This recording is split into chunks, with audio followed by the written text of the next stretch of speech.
साधन धाम मोक्ष कर द्वारा, पाइन ते ही परलोक सवारा। ये साधन है मनुष्य शरीर। इस मनुष्य शरीर का मिलना अति दुर्लभ है,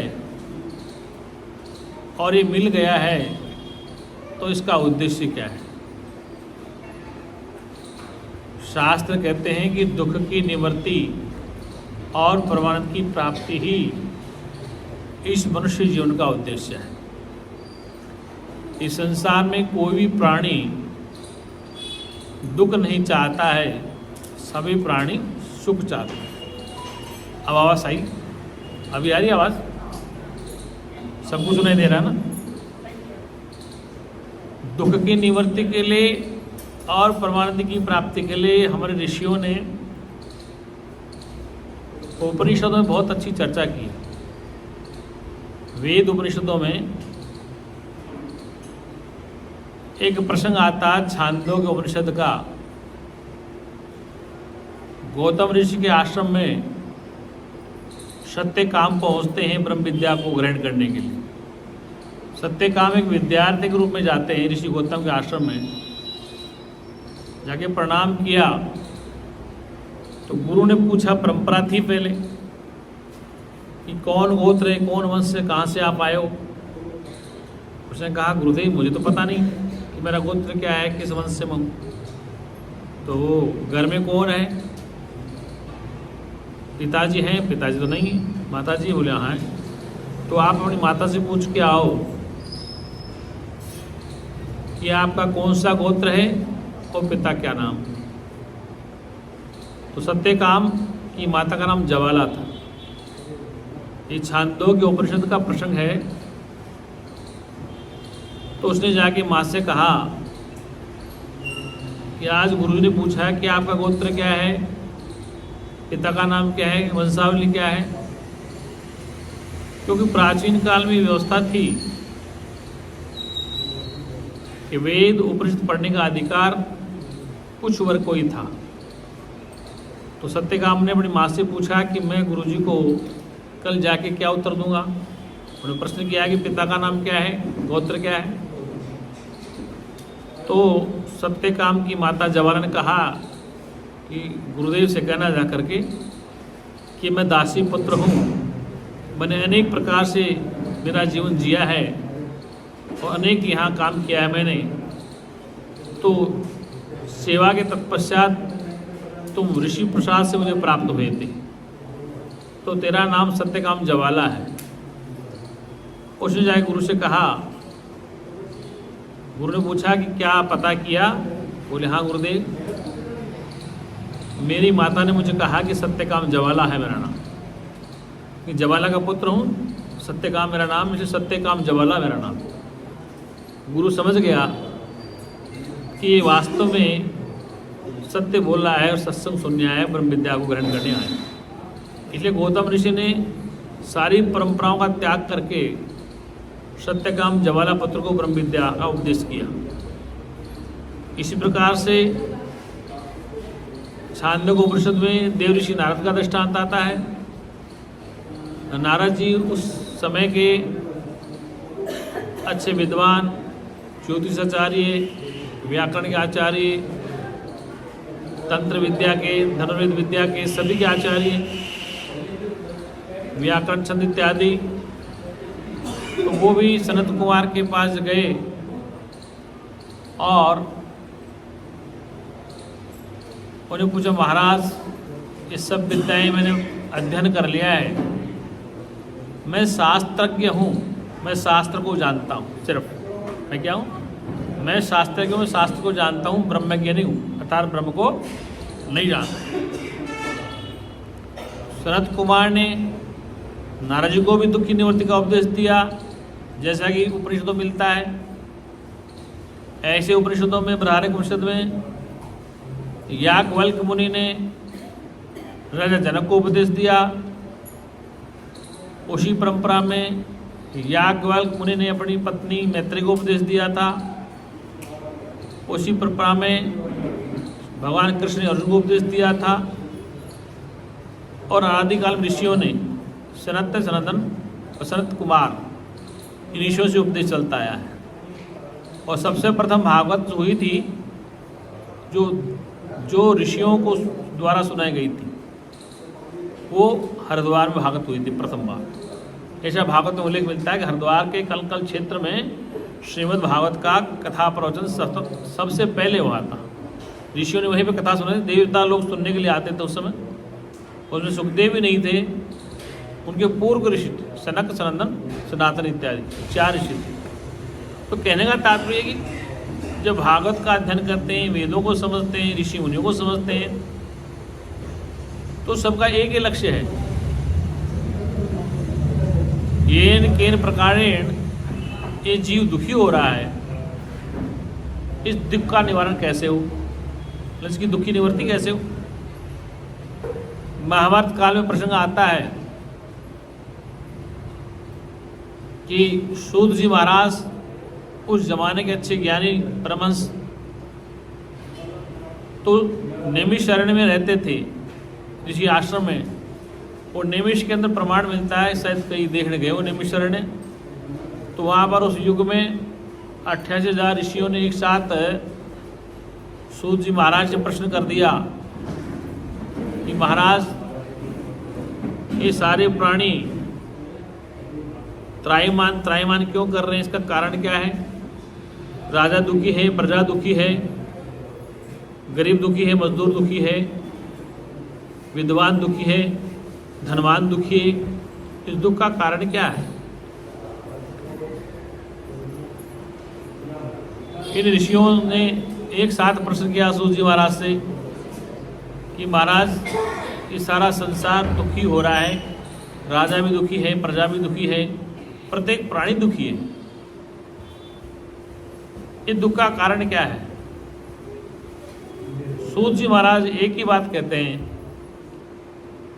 इस जीव ने अपना मूल स्वरूप खो दिया, अर्थात अपने मूल को भूल गया है, उसकी विस्मृति हो गई है, अपने मूल स्वरूप को ये भूल गया है, उसकी विस्मृति हो गई है, और विस्मृति के कारण ये संसार में दुखी हो रहा है। और दुख का कारण कोई नहीं, दुख का कारण कहता है, एक ही वाक्य में दिया सूत जी महाराज ने, तुलसीदास ने कहा कि जब से जीव भयो संसारी, जब से जीव संसारी हुआ है तब से दुख व्याकुल हुआ है। इसी बात को सूत जी महाराज कहते हैं, हे ऋषियों, इस जीव ने अपने परमात्मा का विस्मरण कर दिया, अर्थात उसकी विस्मृति हो गई है, भूल गया है, और उस स्वरूप को भूल करके जो अनित्य वस्तु पदार्थ हैं, जो संसार में आने के बाद प्राप्त हुए हैं, उनको सत्य मान रहा है, और सत्य मानकर उनके प्राप्त होने से प्रसन्न होता है, और नहीं मिलने से दुखी होता है। इसके इच्छानुसार वस्तु मिल जाती है तो थोड़ा सुख मिल जाता है, और नहीं मिल थोड़ा व्याकुल होता है। सुख का कारण, दुख का कारण ये अपने आप पैदा कर लेता है। तो जिससे सुख मिलता है, जिस वस्तु पदार्थ से मिलता है, उसको अपना मानता है, और जिस वस्तु पदार्थ से दुख मिलता है उसको अपना नहीं मानता। तो सुख भी बाहर से ले लेता है और दुख भी बाहर से, भीतर सुख दुख नहीं आता उसको। संसार के वस्तु पदार्थों से बाहर से सुख प्राप्त होता है और बाहर से दुख प्राप्त होता है। इसका रीजन ये है कि दुख भीतर नहीं है, दुख बाहर देखने में है। गुरु जी कहा करते कि भीतर झांको एक बार ये जीव भीतर झांक लेता है, अर्थात अपने स्वरूप को जान लेता है सत्संग के द्वारा, तो बाहर के जगत के वस्तु पदार्थों को वह अनित्य समझकर, नाशवान समझ के उनके प्रति अरुचि रखता है। अरुचि का मतलब अधिक लगाव नहीं, ना काहों से दोस्ती ना काहों से बैर। कबीर ने कहा, कबरा खड़ा बाजार में सबकी मांगे खैर, मतलब सभी प्रसन्न रहें, सर्वे भवन्तु सुखिनः सर्वे सन्तु निरामय। ये कबीर साहब की वाणी, ये वेद वाणी है। कबीर ने कहा कि कबीरा खड़ा बाजार में, बाजार संसार में खड़ा है कबीर, सबकी मांगे खेत, सभी सुखी रहें, ना काहों से दोस्ती ना काहों से तटस्थ रहें, तो वो जीव सुखी रहेगा। क्योंकि हमें जो सुख दुख मिलता है वो बाहर के वस्तु पदार्थों से मिलता है, भीतर तो वो ऐसा सुख है बाहर से मिलता नहीं है। वो सुख किसी क्रिया का फल नहीं है, वो तो केवल ज्ञान से समझ में आता है। वह जो परमानेंट सुख है, जिसको वेद शास्त्र कहता है, गुरु जी कहा करते हैं कि वह सुख बाहर से नहीं मिलता है, वो परमानेंट सुख आपके पास है। बाहर से मिलता है टेम्परेरी सुख, मतलब संसार के जितने भौतिक पदार्थ हैं उनसे क्षणिक सुख मिलता है, क्षणिक दुख मिलता है। अगर आदमी के जीवन में सुखी सुख हो तो भी महत्व नहीं, और दुखी दुख हो तो भी महत्व नहीं। अगर आपको डेली मिठाई खिलाई जाए तो आप एक टाइम खाओगे, दूसरा टाइम बना कर, और डेली मिर्ची खुआई जाए डेली तो आप नहीं खाओगे। इसलिए तो जैसे भोग्य पदार्थ हैं इनसे मन हट जाता है, कभी मीठा कभी खट्टा कभी तीखा, ऐसे वस्तु संसार में जो मिलती है वो थोड़ा सुख भी देती है, दुख भी देती है। इसलिए सुख भी सदा नहीं रहता और दुख भी सदा, क्यों नींद कैसे आ, सुख भी सदा नहीं रहता, दुख भी सदा, ये सुख भी बदलता रहता। दृष्टांत लो, अचानक किसी घर में जो आपका परिचित है नहीं, अनजान जगह है, उसके यहाँ किसी जवान बच्चे की मृत्यु हो जाती है तो आपको कोई कष्ट नहीं, क्योंकि आप उसकी जान पहचान नहीं, आपका रिश्ता नहीं उससे। रिश्ते का मतलब कि आपका बेटा, आपका पति, आपकी बहन, आपकी माता, इनसे हाथ पर नहीं बंधे हुए। माता भी अपने बच्चों को घर में रखती है, वो घर में बच्चा अलग घूमता है, शरीर अलग है उसका, वो गर्भाशय में अलग लगता है, और बाहर संसार में तो उससे कोई कांटेक्ट नहीं है, हाथ से हाथ जुड़ाव नहीं है। हमारे सबके संबंध मन से, किससे? पिता से, माता से, ताऊ से, चाचा, संबंध किससे? मन से। तो चाचा के हाथ नहीं जुड़ा हुआ है, जैसे ये अंगुली यहाँ जुड़ी है ऐसा नहीं है, चाचा का हाथ पैर जुड़ रहा है, मम्मी पापा, ऐसा नहीं है, सब अलग अलग शरीर में, लेकिन संबंध किससे? मन से। वो अनजान व्यक्ति कहीं एक्सीडेंट में खत्म हो गया, हमें कोई दुख नहीं दे रहा, लेकिन वैसा ही व्यक्ति हमारे परिचित जगह हो जाए, जिस परिवार को हम जानते हैं, उसमें रिश्तेदारी है, आते जाते हैं, अगर वहाँ पर ऐसा मामला हो जाए तो हमें कष्ट होगा, क्योंकि वहाँ हमने संबंध बना रखा है, वहाँ पर हमने संबंध बना रखा है। और वहाँ भी दुख कब तक है? जब तक पता हुआ तब तक, और धीरे धीरे इसको भूल जाते हैं। एक बताओ, आपके घर में ऐसा कोई घर है जिसके घर में आज तक मृत्यु नहीं हुई हो? मतलब सबकी मृत्यु हुई। अच्छा, उस मृत्यु का दुख अभी तक हो, वो बता दो। वो मृत्यु का दुख साल, 6 महीने, 2 साल, 3 साल बाद आदमी भूल जाता है या रह जाता है, फिर और दुख आ जाता है, फिर और सुख मिल जाता है। मतलब वो धीरे धीरे सुख भी आते हैं, दुख भी। जब घर में कोई ऐसी स्थिति आती है, परिस्थिति, तो एकदम से घर सुन्न हो जाता है, सब दुखी हो जाते हैं। लेकिन कब तक रहेंगे? 1 दिन 2 दिन, फिर भोजन करेंगे, सब बुलाएंगे, आएंगे जाएंगे, सब व्यापार करेंगे, सब लेन देन होगा, तो उस दुख को भूल गए। 10-5 साल कोई दुख नहीं, फिर अचानक कोई हो गया, फिर नया पहाड़ टूट गया, अब क्या करें? अब वो भी 10 साल दुख रहेगा, फिर वो भी खत्म हो जाए। इसलिए संसार में दुख सदा नहीं रहता और सुख भी सदा नहीं रहता।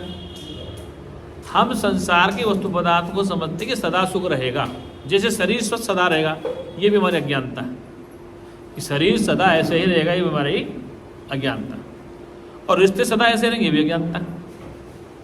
आप जब बेटे की शादी करें बड़ी धूमधाम से करते हैं, बेटी की शादी धूमधाम से करते हैं ना, सारे पैसे लुटाते हैं, जेब में नहीं तो उधार लेके लगा लेते हैं, ब्याज पे लेके लगा, और शादी बहुत धूमधाम होती है। और दामाद गड़बड़ निकले तो फिर वो सारा सुख दुख में बदल गया। बहू बहुत अच्छी लाए, पढ़ी लिखी समझदार लाए, 2-4 महीने सही रही, और 5वें-6ठे महीने में रंग दिखाना चालू कर दिया, वो सुख कहाँ चला गया? भाई काम काहे के लिए गया था? सुख के लिए, कि बहू आएगी, सेवा करेगी, देखभाल करेगी, बड़े खुश रहे। 5-10 दिन तो उसको काम नहीं करने देते, सास भी नहीं, बेटा हम कर लेंगे। जैसे वो यहाँ की गवर्नर आई, नहीं बहू खाना नहीं खिलाएगी, नहीं वो झाड़ू में करते हैं ना घर में, ये नहीं बहू भी कुछ नहीं, अब तो मेहमान है, 5-7 दिन मेहमान रहेगी 10 दिन, और छठे महीने उस मेहमान जब अपना रंग दिखाता है तो फिर कोने में बैठ के रोती है बुढ़िया। पहले कहते हैं बहू आएगी, फिर कमरे में रोके रोते हैं, हू करती, ये बहू नहीं है, और फिर हू करेगी। ये आपकी बात नहीं कर रहा हूँ मैं, एक सामान्य, तुम क्यों हंस रहे हो? मैं एक सामान्य बात सबकी कह रहा हूँ कि पहले तो ढोल बजाएंगे, बहू आ रही है, ये तुम्हारे घर की बात। और फिर एक ही लड़का, देखो आजकल तो हिंदुओं में तो बड़ी समस्या है कि एक ही लड़का होगा बस। उसकी समस्या है कि वो जो कुछ करे मैं करूँ, ये करूँ, वो मेरी मर्जी। अगर उसको डांटो तो डर लगता है साला कहीं मर न जाए, कुछ कहो तो डर लगता है साला गुस्सा न कर ले। जिनके घरों में एक एक दो दो बच्चे, मैं सब देखता हूँ, मतलब जिनके बाल बच्चे हो गए ना, उनको मम्मी कहते नहीं बेटा ऐसा है, मतलब बच्चों का बाप है तो मांग नहीं बेटा ऐसा नहीं करना। मम्मी को डर लग रहा है, मम्मी को डर लगे ऐसा करने से, ऐसा नहीं करते, वो डरता ही बेचारी। मतलब अब उसके बच्चे भी हो गए, शादी भी हो गई, फिर भी माँ डरती है उससे, वो बोलती है उससे नहीं बेटा ऐसा नहीं, तो ऐसे नहीं करना। इसका मतलब है अंदर क्या है, मतलब बेटे को सहलाती है प्यार से, नहीं बेटा ऐसा नहीं करते, नहीं बेटा मोबाइल नहीं देखते, नहीं बेटा ऐसा नहीं करते। बाप बच्चों का बाप है। एक डर क्या लग रहा है, अनहोनी का लग रहा है। चाहे बच्ची हो जाए तो हर प्राणी भय में जी रहा। क्या जी रहा है, ये बात ठीक है कि नहीं? कुछ कह नहीं सकते, समाज के लोग लाज भय में जी रहे सब। क्या जी रहे? वो कहते हमारी बहू बहुत अच्छी है, बाहर तो कहते नहीं, हमारे पुत्र बहुत अच्छा है, बाहर कहते नहीं। कोई कह देता, कोई नहीं कहता।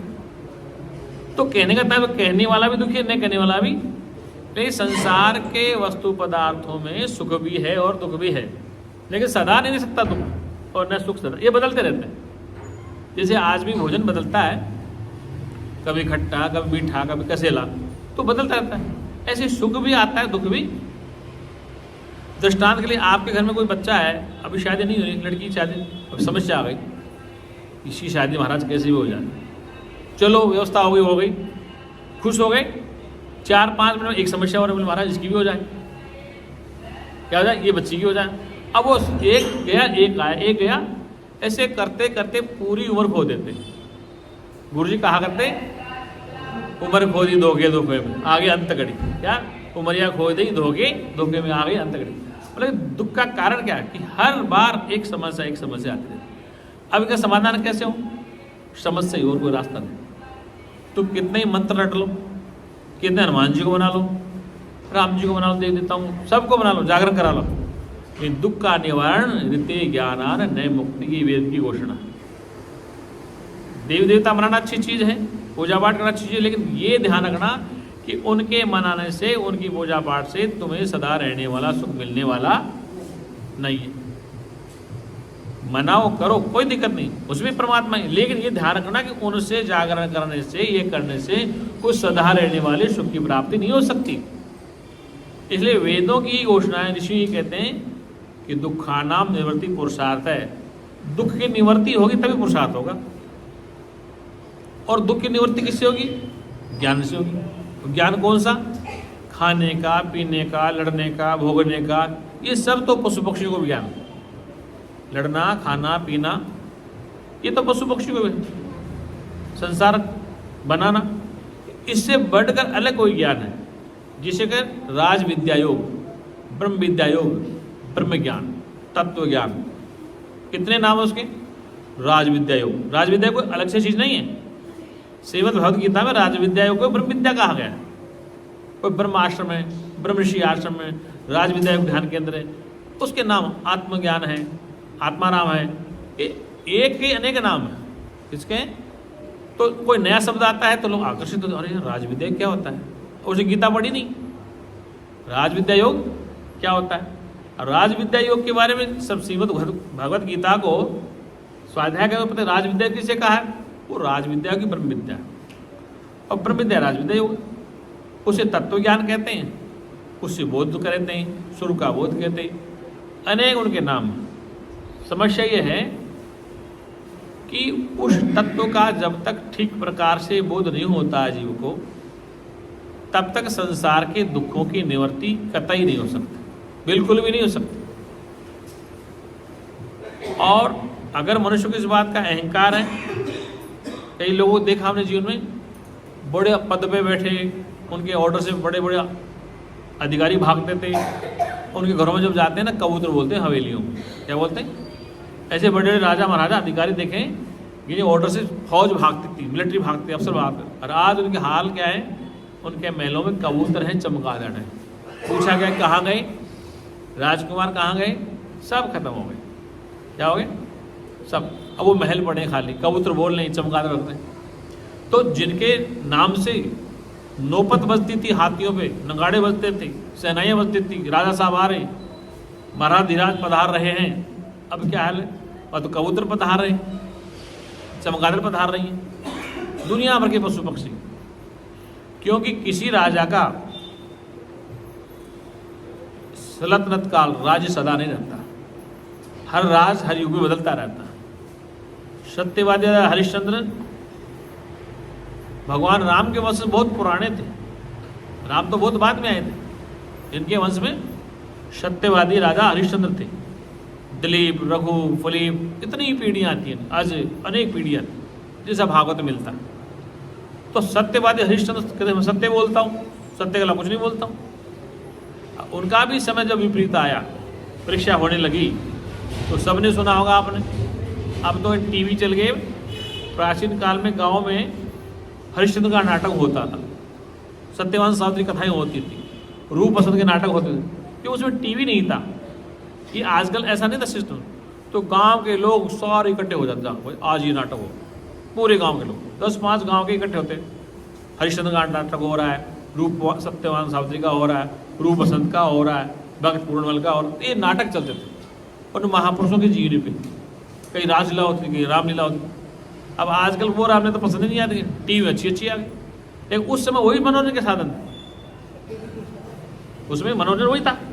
और लोग बड़ी, मैं कहता हूँ आज से ज़्यादा इंटरेस्ट था उस ज़माने में। आज तो लोगों में रुचि खत्म हो गई। पहले कोई गांव में सांग आ जाए, नौटंकी वाला आ जाए, तो पूरे गांव के बड़े बूढ़े सब, क्योंकि चलचित्र नहीं था उसमें, जो आनंद बैठ के लेते वो आज नहीं आता है। तो घरों बैठे बटन दबाओ, वो स्वाद है जो पहले आता था। ऐसा राजा हरिश्चंद्र भी जिस समय विपरीत हो गया, क्या हो गया? समय विपरीत हो गया। तो वो है ना अपना काशी, जिसका नाम काशी है, क्या नाम है?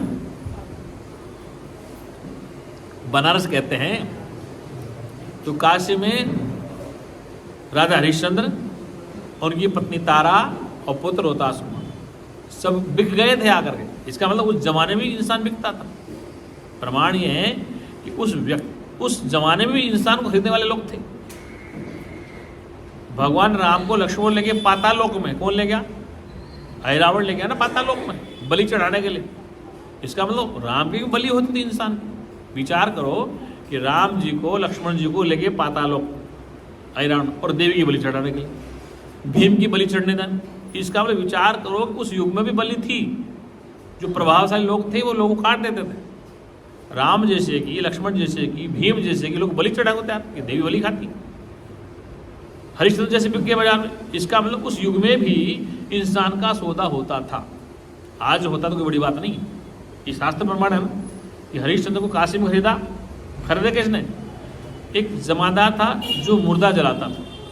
आज भी उसके नाम से मणिकर घाट है काशी में। मणिकर घाट उसी वाल्मीकि ऋषि का, जिस कल्लू भगी ने खरीदा था। किसको? हरिश्चंद्र को। एक ही शर्त थी कि मैं तुम्हें सोना दे दूंगा, लेकिन मेरे यहाँ पर काम करना पड़ेगा। 1 टका दूंगा, लेकिन बदले में शमशान घाट में मुर्दे जलाने पड़ेंगे, ये नौकरी करनी पड़ेगी। तो जब आदमी की परिस्थितियाँ आती हैं विपरीत, चक्रवर्ती सम्राट सूर्यवंशी जब पलटा, कहते किस्मत कहते हैं, भाग्य कहते हैं, समय कहते हैं, अनेक नाम। कोई कहता किस्मत बदल गई, भाग्य बदल गया, किस्मत खराब हो गई। तो ऐसे चक्रवर्ती सम्राट भी बाजार बिक जाते हैं। पत्नी भी बिकी तारा, और पुत्र होताश भी बिक गया। तो कहने का तात्पर्य कि ऐसी स्थिति में भी जितने राम ब्रह्म ज्ञानी थे, इसमें कोई दो राय नहीं। कृष्ण ब्रह्म ज्ञानी थे, कोई दो राय नहीं। राम जैसों की लोग बलि चढ़ाने लगे और हनुमान जी को वहाँ जाना पड़ा। ये तो प्रमाण हमारे। अब सत्य कितना है, सत्यता कितनी तो वो जाने, लेकिन प्रमाण है। इसे हमें ये समझ में आती है कि उस युग में भी इंसान बिकते थे, अगर आज बिकते हैं तो कोई बड़ी बात नहीं। तो कहने का तात्पर्य इंसान बिकते हैं, सब होते हैं, कि फिर इस जीव को चैन कैसे मिले? चैन का एक ही रास्ता था। अरे विनोबा भावे, महात्मा विनोबा भावे जेल में भी गीता पढ़ते थे। किसमें? जब पकड़ के जेल डाल दिया गया, भूमि आंदोलन के सबसे बड़ा क्रांतिकारी कौन? महात्मा विनोबा भावे, तो भूमि दान लेते थे, उनको भी जेल में डाल दिया। तो जेल में वो गीता पढ़ते थे, वो गीता लिखी उन्होंने बैठे हुए अपनी भाषा में, गीता पढ़ के उस जेल के समय कैसे काटा? अपनी भाष्य में श्रीमद् गीता भाष्य लिख दिया, महात्मा विनोबा भावे। ऐसे ही अनेक लोग जेल जाते हैं, क्रांतिकारियों को जेल जाना पड़ता, तो वहाँ बैठे बैठे भी वो अपने चिंतन को चालू रखते। महात्मा गांधी जेल गए, नेहरू भी जेल गया, जितने जेल में लोग गए, अब समय कैसे कटे? तो कुछ ना कुछ लिखते रहते थे, पढ़ते रहते। अब वो इस हिम्मत से, भगत सिंह जैसे आदमी, तो कहने का अभिप्राय है कि जो लोग जेल में रहकर भी कौन सी ताकत थी जिससे वो प्रसन्नचित रहते थे? ये पता था कि सुबह फांसी होने वाली भगत सिंह को, क्या होने वाली? फांसी। तो जिस व्यक्ति को सुबह फांसी लगने वाली, वो भी इतना प्रसन्न क्यों रहता है? इसका मतलब कि हमारे शास्त्रों में वो गूढ़ रहस्य है, तत्वबोध है, जिसको सुनकर के वह घबराता नहीं है। जब अर्जुन जैसे व्यक्ति को भगवान कह दिया कि शरीर अनित्य है, नश्वर है, ये सब पहले ही मरे हुए हैं, इनको मार के तो क्या इंकार कर रहा है? तो वो व्यक्ति जेल में भी इस बात का विचार करता है, जब शरीर अनित्य है, सदा रहने वाला है ही नहीं। संत तमरेज को लोगों ने काट दिया, गुरु तेग बहादुर को काट दिया। तो ऐसे जो महापुरुष आए, उन्होंने उस तत्व को समझा और उन्होंने अपनी कुर्बानी भी दे दी समाज में। गुरु तेग बहादुर को कुर्बानी दे दी, ऐसे अनेक लोगों ने कुर्बानी दी, ऋषि मुनियों ने, देवी देवताओं ने। ईसा मसीह को सूली पर चढ़ा दिया गया, संत तमरेज की खाल उधारी गई। अनेक ऐसे क्रांतिकारी आए जिन्होंने इस जीव को जगाना चाहा। महात्मा सुकरात को जहर दे दिया गया। इसको महात्मा सुकरात एक बहुत बड़ा क्रांतिकारी संत था और तर्कशास्त्र का सबसे बड़ा जनक था, उसको भी जहर दिया गया। इसका मतलब जो सत्य कहने वाले हैं, जो इस जीव को अपने स्वरूप का बोध कराने वाले, सत्य बात बताने वाले, उनको भी संसार के लोगों ने सूली पे चढ़ा दिया, टांग दिया। कहने का तात्पर्य सत्य को सुनने वाले कम हैं और असत्य के पक्षधर ज़्यादा है, क्योंकि सत्य इतना मीठा होता है कि खाते ही शुगर हो जाती है। लोग कहते सत्य कड़वा होता है, कड़वा नहीं था, सत्य सबसे मीठा होता है, सबसे मीठा। उसको समझने के बाद फिर कुछ समझना बाकी नहीं रहता, जिसको जानने के बाद कुछ जानना शेष नहीं रहता। अर्जुन ने भगवान से कहा कि अर्जुन, जिसको जानने के बाद कुछ जानना शेष नहीं रहता, यद गत्वा न निवृत्ते तद धाम परम। हे अर्जुन, वह मेरा परम धाम है। क्या है? मेरा परम धाम। यद गत्वा न निवृत्ते, न सूर्य व रोशनी देता है, न चंद्रमा रोशनी देता है, न अग्नि जलाती, तो कौन सा धाम हो? गीता में भगवान कह रहे हैं, न तदभास्ते सूर्यो न शशंको न पावके यद गत्वा न निवृत्ते तद धाम परमम। हे अर्जुन, वह मेरा धाम परम है, जहाँ पर सूर्य की रोशनी नहीं पहुँचती, चंद्रमा की नहीं पहुँचती, अग्नि की तो बात ही क्या है। तो वह मेरा परम धाम। यद गत्वा, उसको जानकर, न निवृत्ते, ये जीव संसार में नहीं आता। अब यहाँ सूर्य का मतलब क्या है, चंद्रमा का मतलब क्या है और अग्नि का मतलब क्या है? तीन शब्द हैं। न तदभास्ते सूर्यो न शशंको, चांद, सत्संग में चंद्रमा और सूर्य। न तदभास्ते सूर्यो न शशंको न पावक, पावक अग्नि भी वहाँ नहीं पहुँच पाते। तो तीन शब्द कहे भगवान ने, सूर्य, चंद्रमा और अग्नि। तो आँख का देवता सूर्य है, कौन है? आँख का देवता, मन का देवता चंद्रमा, और वाणी का देवता अग्नि। तो वो कहने का था तो वो आँख का विषय नहीं है, वाणी का विषय नहीं है, और वो मन का विषय। यदगत्वा, उस परम रहस्य को जानने के बाद, उस परम तत्व को जानने के बाद, न निवृत्ते, पर जीव संसार में नहीं लौटता। मतलब वो परमात्मा आँख का, मन का और वाणी का विषय। फिर किसका विषय? आप कान से सुनते हैं, मैं वाणी बोलता हूँ, गुरुजी बोलते हैं, सभी संत बोलते हैं, सुनते भी हैं, वाणी से सुनते हैं, कान से द्वारा सुनते हैं, मन बुद्धि से चिंतन करते हैं, श्वास भी आ जा रहा है। तो फिर कौन सा वो जिसको जान नहीं सकते, और जिसको जानने के बाद कुछ जाना शेष नहीं रह जाता? वो कौन वस्तु?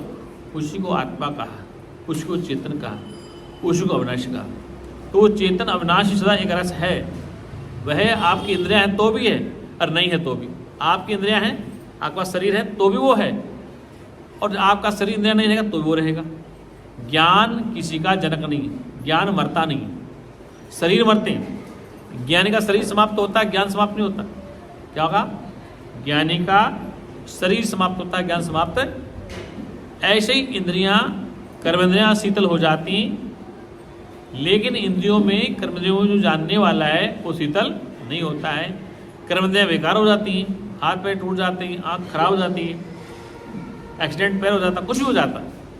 लेकिन जो जानने वाला है, जो चेतन तो है, चेतन तत्व है, वह आता जाता नहीं है। और देखो, उस युग से लेकर आज तक ये विद्या चलती है ही।